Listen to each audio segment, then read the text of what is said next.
What is up, guys? It's Kyle from Yu-Gi-Oh! 2020. Happy April. Happy ban list Master Rule 2025. Whatever on earth you want to call it. I just call it Master Rule 2020. As you can tell by the title of this video, I'm going to show you my thoughts on the D deck for April 2020, Master Rule 20, post ban list, whatever on earth you want to call it. New format, new everything. I will be playing this on what is it, EDO Pro? Yeah, EDO Pro, the new Yu-Gi-Oh! Pro. I've been playing it for a while now, for almost a week. It's pretty nice. I'll leave a download link in the description. It's going to send you to Discord. Just simply download it, give it a few minutes. The only issue you'll have with it right away is when certain cards appear, they'll appear as gray. As you can tell from looking at it, they're all gray cards. Once the image loads in, it'll be perfectly fine. It only really does this when you're zooming quickly like this. But yeah, it's honestly fine. But anyway, onto the deck profile. We run 3 Ragnarok, and okay, the best part about this deck, and also the worst, is that no matter what format it is, the cards and ratios don't really change that much. Of course, you're always running 3 Ragnarok, 3 Copernicus, 3 Kepler, 3 Swirl Slime, 3 Necro Slime, 3 Lamia, and roughly 2 Ghost. I've seen people running at 1, people at 3, whatever. I prefer 2 because it's a good number. Now the reason why we're running Chaos King Apocalypse is because it's level 7. We can tune in with our Lamia to make our Barrelode Savage Dragon or our Siegfried, which should probably be right here. And basically it's an extender to where you can, its effect is, if it's in the Pendulum Zone, you can banish 2 deities from your graveyard, special summoning, great. If you banish Ghost off it, you get more effects. But if anything, you really just banish what you don't need. And in the combos for this deck, if you don't know, it really doesn't matter what on earth you banish in the beginning.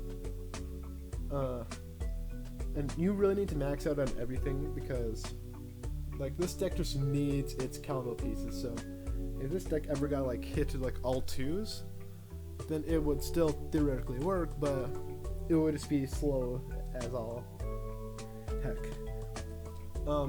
3 Ash Blossoms, because in case you're going second, you can at least stall your opponent a little bit and just negate something.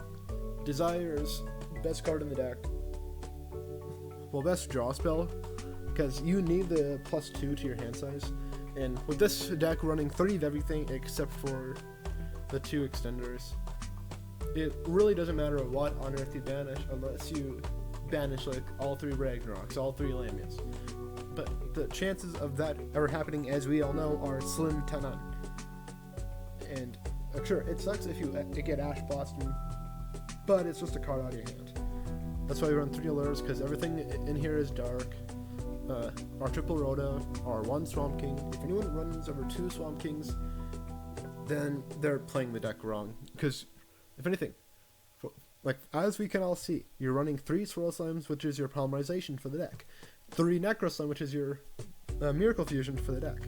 So that's already 6 Fusion Summons, plus the Swamp King, so that's 7. But you're only running 3 Fusion Monsters, so there's really no point to run more than 1. And like the only time you ever use Swamp King is when everything else is dead. There's really nothing else to do. You don't have a Swirl Slime or a Necro Slime in your graveyard, and you just search this off Kepler. A Monster Born is a combo extender, or just a way to get back into your combo in case you get Ash Blossomed or another hand trap like Nibiru. Now the problem with this format is that it heavily emphasizes combo decks.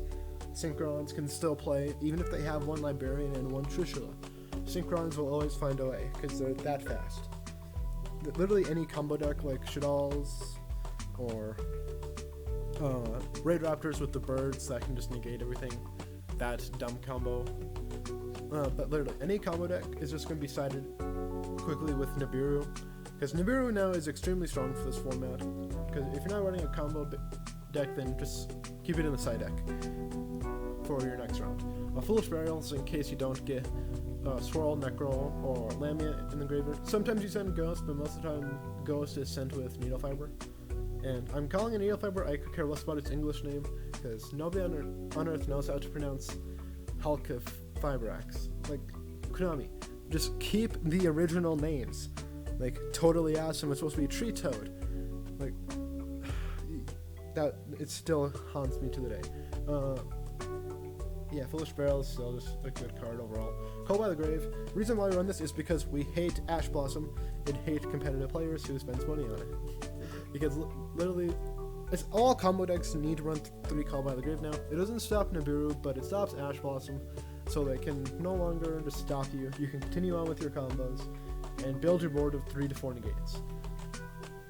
And another good thing about Deities is that it's just Monster Born in the deck. Because like all 3 of our Genghis, regular or High King, they just Monster Born something. Now quickly, as you can see here, I'm running Formula Synchron and shooting Riser Dragon. The reason why I'm running this with Needle Fiber is because I have been playtesting Deities ever since they first came into the TCG. I always found it a fun deck that was able to do Fusion, Synchro, Exceed Summoning, and Pendulum Summoning nowadays with the additioning of Link Summoning. So I've always found it to be fun, so that's why it's kind of in here, because no matter how many times I playtest this deck, whether I get a bad hand or a good hand, I've always ended up with a situation to where I could run either or. So I don't remember what on earth I cut. I want to say it was a Link or an Exceed monster, but I don't know at this point. It's been too many deck edits. But I ran into situations where both were needed, because Formula is good for that 1 card draw in case you get an extender, or Riser Dragon's good to send Lamia for an extender, or Ghost as an extender. For our negation monsters, Zig Free to negate spells, Crystal Wing to negate monster effects, Barrel of Sour Dragon to equip the Gilgamesh to negate anything.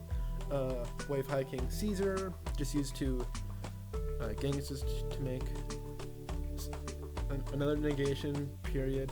What is it, monster negation? Yeah. Or no, it's just anything that involves special summoning a monster. Now there's theory on this that this can negate Nibiru. You're technically right and technically wrong. It can and cannot. Nobody really knows the answer. I just saw a huge debate on it. So comment down below if Wave High King Caesar can negate Nibiru.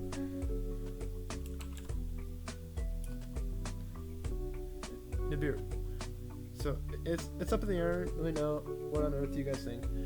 Titanic Galaxy, this is the card that you make least in the deck, because doing all your combos one way or another, you're going to be locked into Deities, and Deities don't have another great rank 8, so by your second turn, if you can still make plays and summon another rank 8 with Ragnarok, just make Titanic Galaxy, make another spell negation. So it's kind of one of those cards you can just take in and out of the deck, but I like it for the odd situation.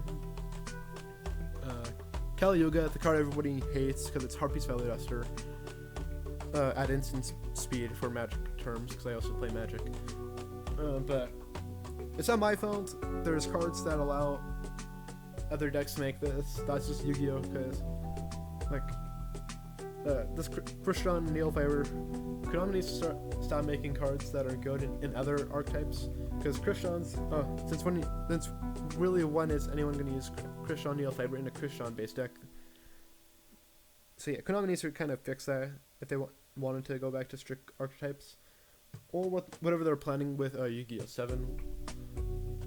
Next up for our Link monsters, Gilgamesh. Like when summoned, just set your pendulum scales with Ragnarok and Apocalypse. If Apocalypse is in your hand, or banished because it desires, you just set Kepler and then pendulum send out another Ragnarok from your hand or extra deck, because the chances are that you're going to have another one in your extra deck or your hand. That's just how this deck functions. Needle Fiber, because obvious is obvious. It's a good card. Everyone's going to play it in every single deck. Cross Sheep, just that generic good Link 2 that supports spamming from the extra deck. Only real effect we use is, of course, the Fusion Summon to Monster Born, another card.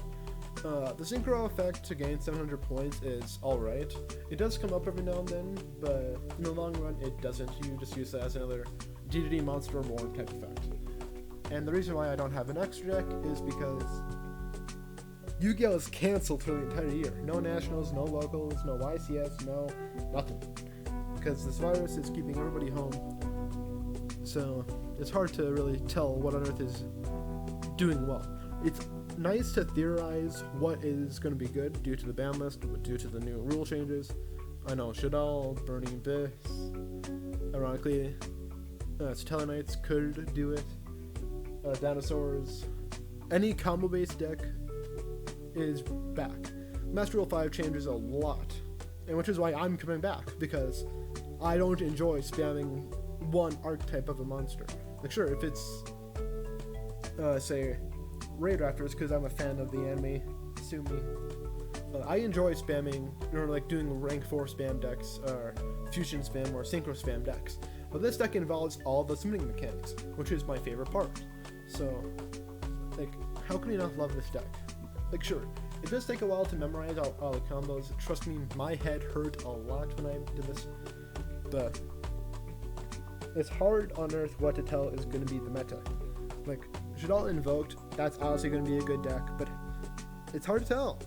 So that's why there's really no side deck on here, and if anything, I just really test out ratios, and I will fight other players every now and then, but, or do the puzzles, or fight AIs, which if you're curious how to do that, just host a match. Okay, local AI, whatever on earth you fight against. Now one thing I don't know exactly how to do with this new YGL Pro, EDL Pro, is how on earth do you change the decks around? Because say I go to Altergeist up here, add player, it'll say, oh sorry, there's too many copies of Multi-Faker. You guys know how to change that? Let me know. I know this is a brand new system, so if anyone knows how to do that, let me know.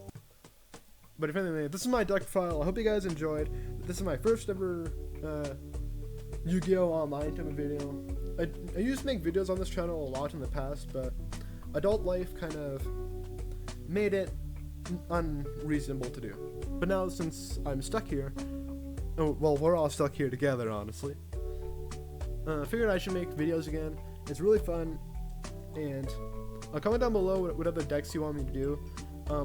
I have my own theory for what the top 10 decks of this format will be, but if anything, also give me some helpful advice down in the comments. There's a lot of Yu-Gi-Oh! YouTubers I watch, but I'm glad you guys chose to watch me. But if anything, this is Kyle from Yu-Gi-Oh! 2020. I'll see you guys later. Thanks for watching.